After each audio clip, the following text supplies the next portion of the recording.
I'd like to invite Alison Ettridge of Lightcast, Director of Global Talent Intelligence at Lightcast, up to the stage.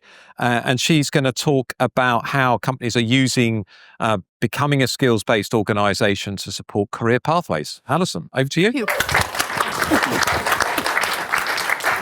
did I just get a woo? Ursula, it must have been you. Thank you, Ursula. So straight after coffee break in the afternoon is always a really tough time. So I'm hoping that I can engage everybody as we're going through. My name's Alison Ettridge, and today I'm going to explore a little bit about building a skills-based organisation supported by real-time insights from Lightcast, but in order to create some really dynamic career pathways for you. I want to give you an outline of the session today.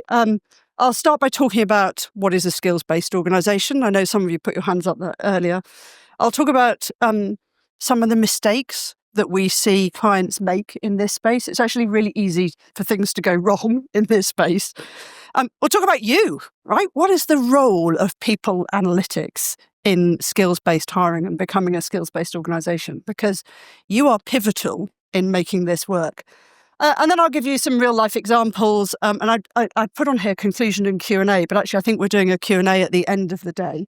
That's right. Perfect. Yeah, and not as part of this. But so as a result of that, if you've got any questions, jot them down as I'm going through the presentation, and then hopefully we'll be able to pick them up later. So my name's Alison Ettridge. I work for a business called Lightcast. Has anybody in here heard of Lightcast? Put your hand up if you have. Okay, that's more people than I thought, so thank you for that. Lightcast is the global labour market data analytics business. So we have got loads of data points on skills, on jobs, on career pathways, and on workforce trends in 160 countries. And that helps people navigate, if you like, the complexities of the labour market. I have the job title, the real job title of Chief Believer. And I'm Chief Believer because I fundamentally think that we need to have data about people and places in order to make better decisions as organisations. So I am a chief believer in data-driven HR transformations. Also, let's talk a little bit about why skills. I'm chief believer because traditional job titles and HR frameworks are no longer effective when it comes to workforce planning or addressing the labour market of today. And Chief Believer is a great example of that. That is not a job title that maps to any job title in the world. It is a job title that maps to me. Okay? So let's talk a bit about the skills revolution. So on the left-hand side here, you can see a thing that's supposed to represent pain in many ways. And I'll start off by looking at talent shortages. So talent shortages are ongoing and they are going to persist. And for those organisations that think they're safe, I've got some bad news, and that is that you're not. Workforce challenges and the disruptors and the macroeconomics are impacting every industry and every role in every country right now. That means that there's limited supply of people with certain skills. Let's talk about Gen AI. Let's talk about digitalization. Let's talk about data analytics. Let's talk about people analytics. And that means that there's a rising cost associated with hiring those people. And that cost is not just a salary cost. It's also how are you going to hire them? What traditional recruitment methods don't work any longer. Job titles. How many of you, lots of people put their hands up earlier that they'd got job architecture. Can you put your hand up if you've got job architecture in place? Interesting. Can you keep them up for a minute? So, sorry, as people go, oh my God, my arm's hurting. How many of you have got a job architecture that's got a skills architecture underneath it? Wow. Brilliant. Who do you work for? Zurich Insurance. So, brilliant. So Zurich Insurance are the only business in here. Do you also work for Zurich? International Committee of the Red Cross. I beg your pardon. And the International Committee of the Red Cross are the only organisations in here that have got a skills architecture underpinning their job architecture, which is a real wake-up call if we think about the group of people that we've got in here. Because actually, if you're an individual in an organisation right now, without a skills architecture, your career pathway is pretty unclear. Right? It's hard to understand how you're going to grow as an individual. It's even harder for you to navigate your own growth. Okay, so if we're thinking about an employee experience and how you can grow your own careers, if you've just, forgive me, got a job title, that's difficult to navigate. And then internal data. I really appreciate that I'm in the land of people analytics experts who are used to internal data. But you know what? It's really messy. It's really unstructured. It's really fragmented, and it's in thousands of places. We know that and we get it. And bringing that all together is really hard and actually can hinder effective workforce planning.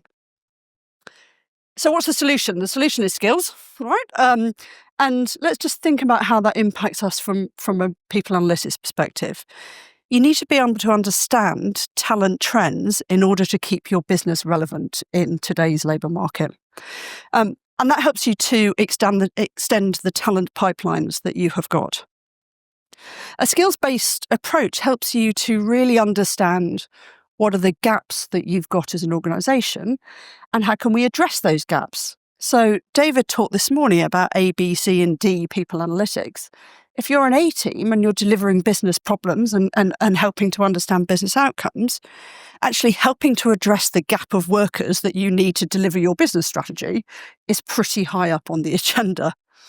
So you've got to be creative. You've got to think differently about how you're doing it.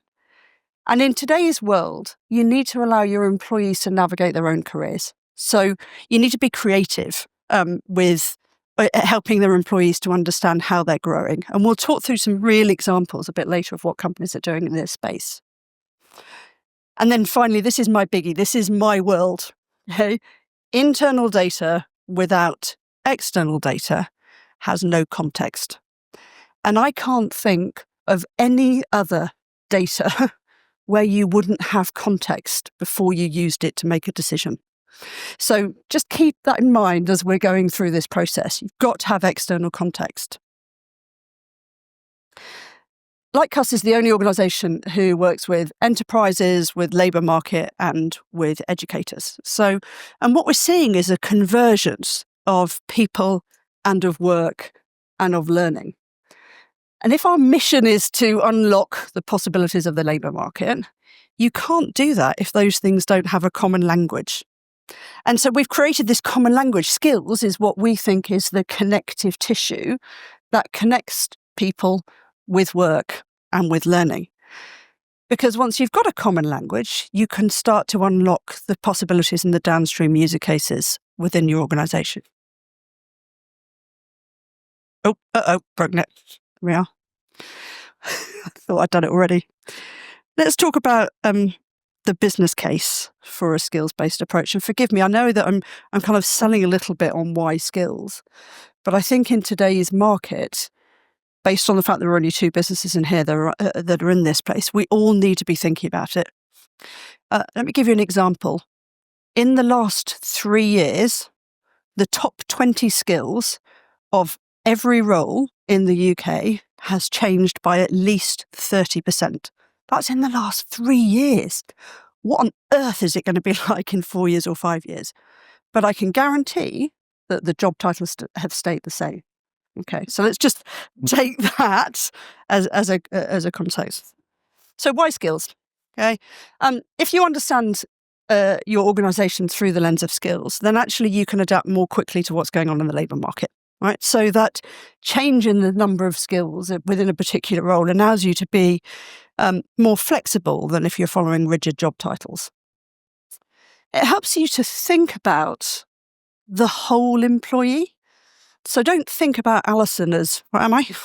Director of Global Talent Intelligence. That also doesn't really map to the external market, right? So don't think about me like that. Think about me as someone who's quite comfortable standing on stage. Think of me as someone who can talk about skills-based hiring. Don't think of me as someone who can write, what was that P test that Ralph was talking about this morning, right? That statistical inferences. I'm like, oh, that's not me.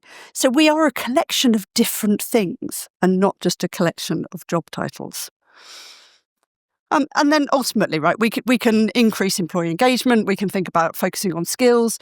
Lots of organisations are now hiring people based on their skills and not on their credentials. right? So it's completely changing the talent pool that they are now hiring. They're no longer hiring people who have degrees alone. Okay. ROI. What did David talk about this morning? A teams build relationships with finance. Is that right? Standard Chartered, $49,000 per role anticipated saving by not having to hire externally. So, yeah, that's not my quote. That's not a Lightcast quote. That came from David and Standard Chartered this morning. Actually, you really genuinely can deliver lower recruitment or lower training costs. And you can have more precise talent development strategies. So that increases your retention or reduces your attrition. But this is probably the real biggie. It's really easy to get this wrong. Okay? It is really easy to build a skills taxonomy, right? It's really easy to ask ChatGPT to build you a skills taxonomy. It's really hard to maintain that taxonomy and keep it relevant. And it's even harder to map that taxonomy to the outside world and keep it dynamic. So that's the first piece I would say in here. If you're going to go through a skills-based journey and build a skills-based taxonomy, think about how am I going to keep it relevant? How am I going to benchmark it against my competitors or against my industry? How am I going to understand which of the skills are defining skills? Which are the skills that are commanding a higher salary? And which are the skills that we're seeing disappearing? And you know what? There are some really good black box AI models out there, but they're not grounded in real data. They're not grounded in your data. They're not grounded in industry data. So we're a data as a service business, right? We're a tech business. But we absolutely promote you have got to have a human in the loop when it comes to skills and skills taxonomies. Because if you don't have eyes on, you have a taxonomy that's not relevant for your business or for your organisation as you're moving forward. You can buy a cool piece of tech, but this is a really big deal going to a skills-based organisation. You have to go through a change management process. We can help you with that.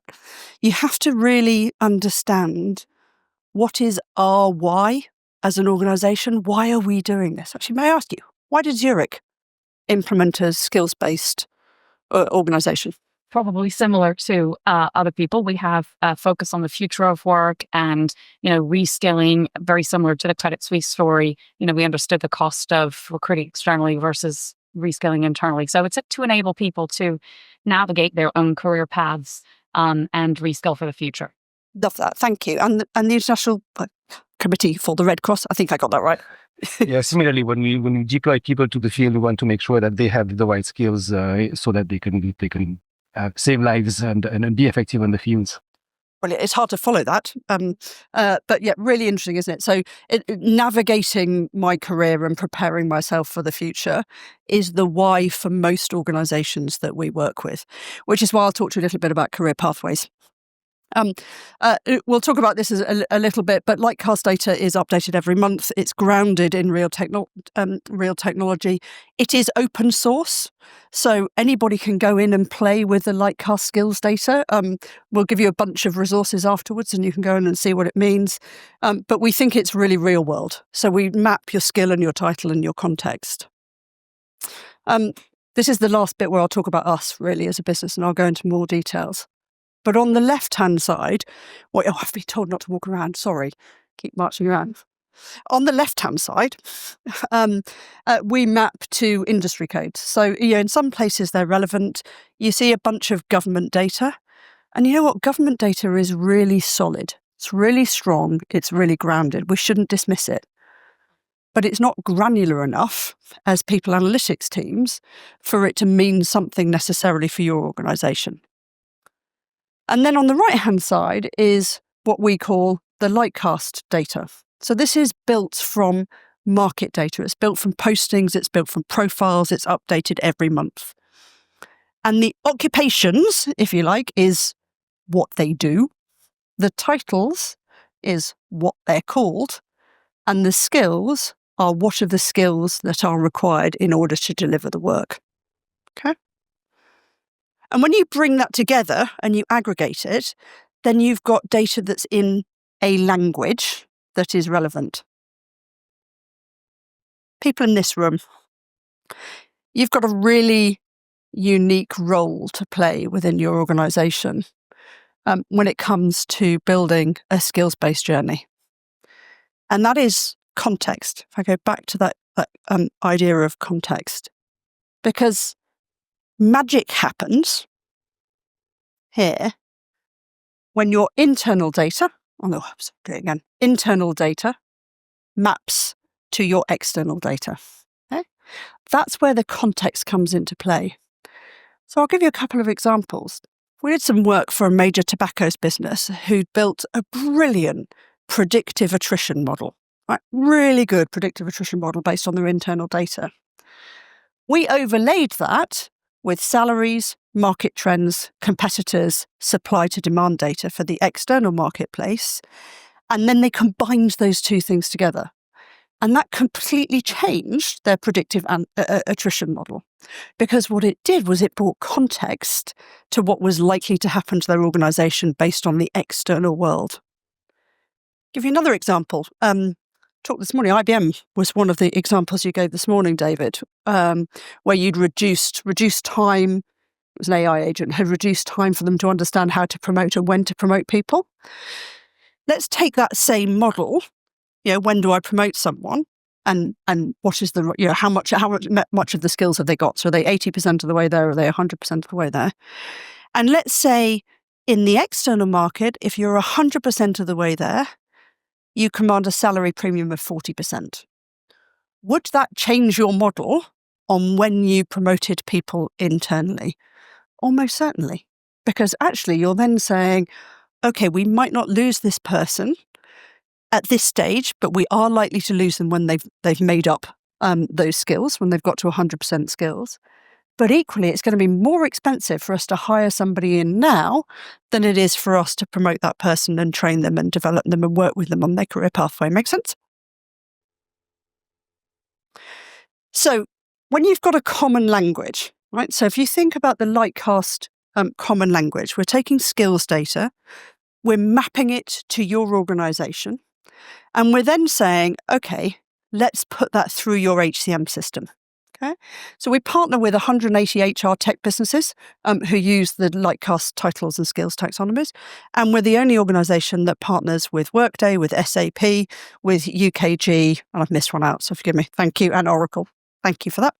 And so suddenly you've got your internal data that's mapped to a skills architecture that talks to the outside world. Now you can start to unlock some real ROI and some real user cases.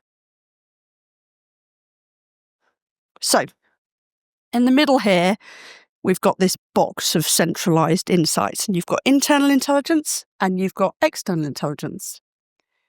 Now you can start to think about learning and development in a more holistic fashion, and you can tailor them to the competency gaps within your organisation. You can tailor them to your organisational needs. You could audit your learning content to be relevant to your organisation.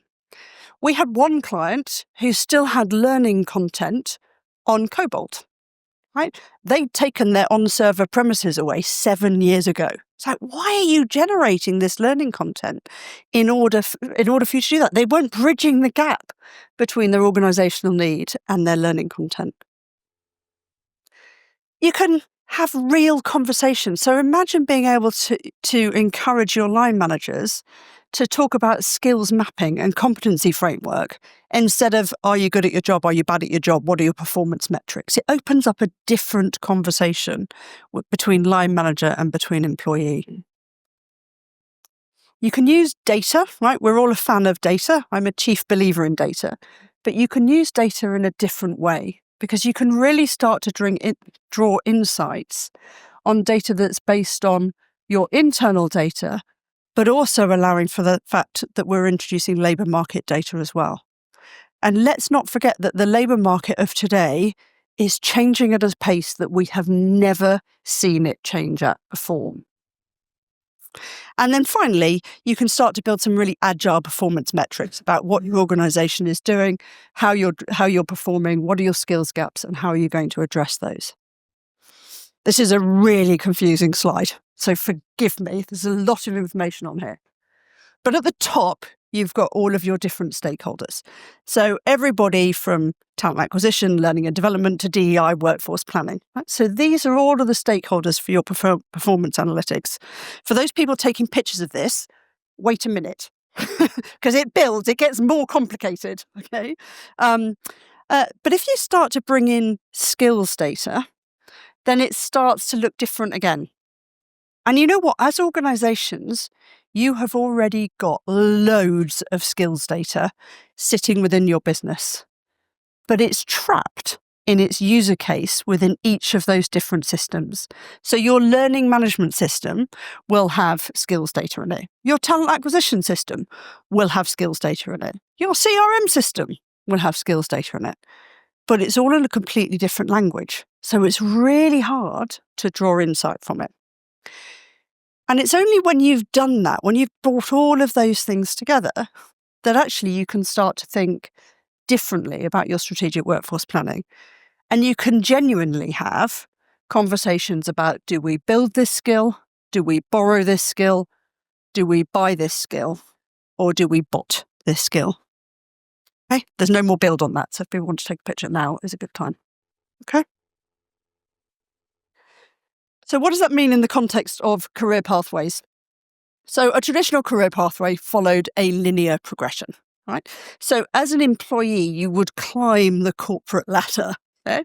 But typically that was within a single function or within a single industry.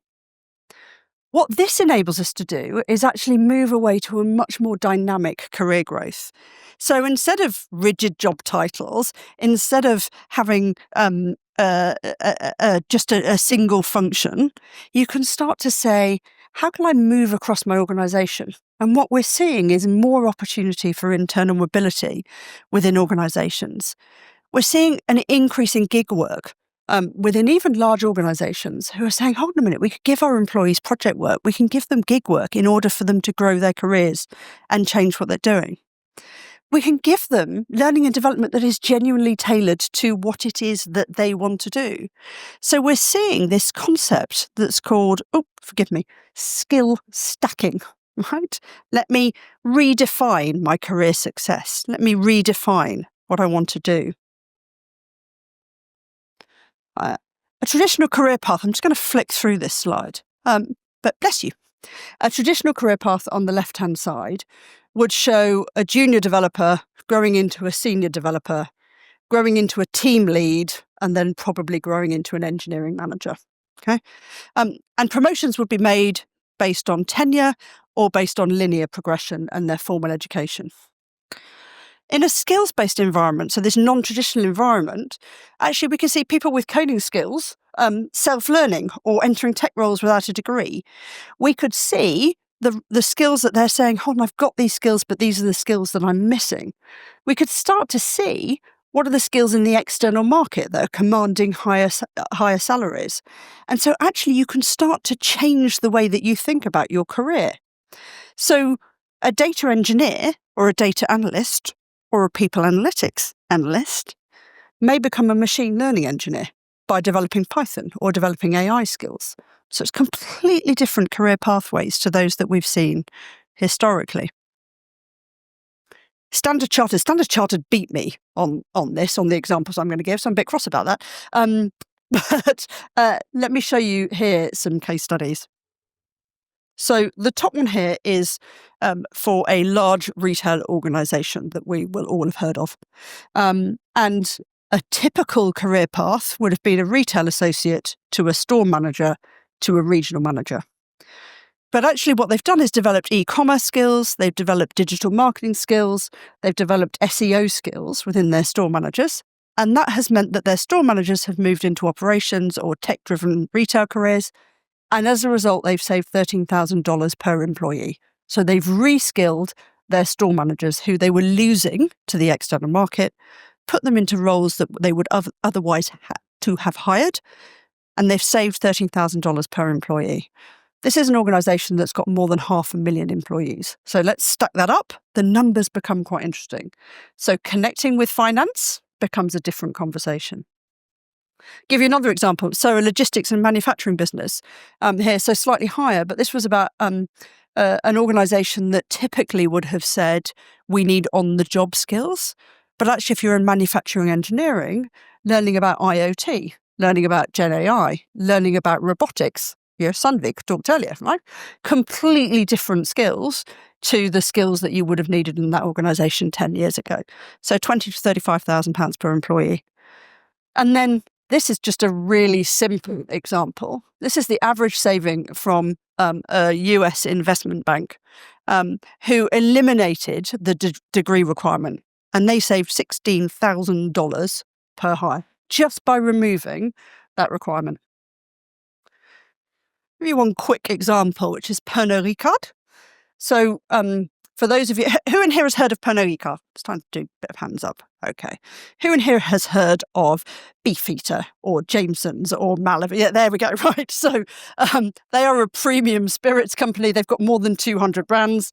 They launched a transformation about 4 years ago that helped them to understand the future of work and how data and Gen AI was going to impact their business.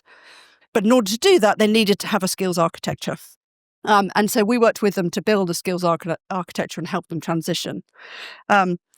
They are a Workday house. So we then put the skills into their Workday house so that it mapped to the Workday Skills Cloud. And then we used a piece of software called Talent Transform to enhance that. So what you're seeing here, and we can show you this in more detail on a big screen, what you're seeing here is what are the roles that are similar for a particular job in a particular location. And then we built them a custom dashboard because they wanted to look at how their skills were changing and whether or not they were ahead of the market. And what you can see in this dashboard is actually them being able to say, what are the skills that are likely to escalate us and our employees in the future? And are we growing or shrinking those skills within our organisation? So let me sum up quickly for you. The reality of becoming a skills-based organisation is it's really hard. It requires multi-discipline change. Don't let anybody tell you that it's easy. It takes time to implement, it adds complexity, and skills doesn't solve everything. But the promise of recruiting advantage, the promise of saving money, the promise of being a future-ready workforce is very real indeed. So actually, if you're an organisation that's in a changing market and you need to be more adaptable, you need to be more innovative, you need to be more prepared for what the future is, then you need to be thinking about skills. Key takeaways. You've got to have a common language. If your internal data does not talk to the external market data, you don't have the context for the decisions that your business is making. It's got to be dynamic. So I said it's really easy to build a skills taxonomy, but it needs to move, it needs to be relevant, and it needs to be dynamic. And there is no AI black box model that's going to work this out for you. It will get you 80% of the way there, but you still need a human in the loop. We've got a whole bunch of resources. So we've got Open Skills Taxonomy. If anybody wants to connect with us afterwards, come and visit us at the booth. We've got a Lightcast Skills Toolkit we'll show you, and we'll give you an idea. And I just couldn't resist ending on this slide because of where we are. So I'll give you a moment to read that.